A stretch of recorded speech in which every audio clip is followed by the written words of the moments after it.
I hate my husband, so I never let our son call me mom. I always insisted he call me aunt. But no matter how much I despised them in my past life, both father and son treated me with nothing but kindness. That was, until my son died on a deserted island because of me. My husband lost everything when his company went bankrupt because of my actions, and I was left with nothing, ruined by a scumbag. That's when I realized how wrong I was. And now, I've been reborn, back to the day I left my son at the amusement park. I grabbed the car keys and immediately rushed out of the door. As I sped through the rain, my heart pounded. I knew exactly where Ian would be. I had learned from the past when he'd been left in the mall parking lot, too scared to move, and caught a cold that knocked him back hard. I wasn't going to let that happen again. My hands gripped the wheel tight as I rushed through the parking lot, spotting Ian huddled in a corner, shivering. I dashed over to him, wrapping him in the blanket, my arms comforting him. "Mommy," Ian whispered, his voice breaking. Tears sprang to my eyes as I held him close. "I'm so sorry, my love. I messed up. I swear. This won't happen again." For a moment, it felt like fate was giving me a second chance. I was going to protect him this time. "I'm going to carry you, Ian," I said, gently lifting him. "Hold the umbrella for us." "Okay." Ian shook his head, his little hands grasping the umbrella. "I can walk, Mommy. Don't worry." I smiled at his strength. "All right, let's get back before everyone freaks out." When we got home, Riley wasted no time getting Ian into dry clothes, her irritation with me momentarily forgotten.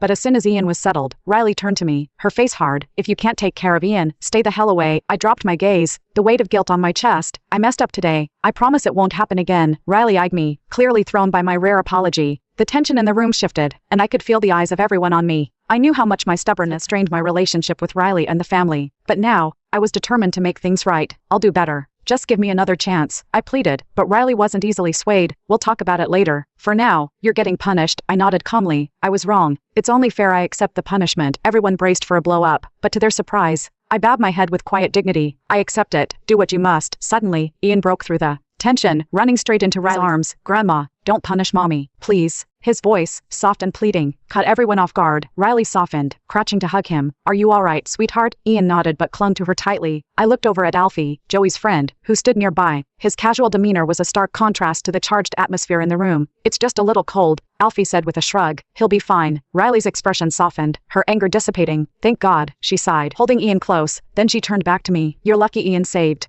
your ass today." Before I could say anything, the door opened, and I heard the sound of a car shutting off. Joey was back. My heart skipped a beat. Joey stepped into the room, his presence commanding attention. His eyes briefly met mine, then he scooped Ian into his arms. "Daddy, save Mommy," Ian cried, tugging at Joey's tie. Joey glanced at me and then turned to Riley. "Ian's safe now. We can skip the punishment, right?" Riley opened her mouth to object but was cut off by David, who grabbed her arm, silencing her. Joey's devotion to me was no secret. He would never let me suffer. After setting Ian down, Joey walked toward me. "Let's go," he said softly. I nodded, feeling a warmth spread through me. As I took a few steps forward, my legs weakened, and I almost stumbled, but Joey was there.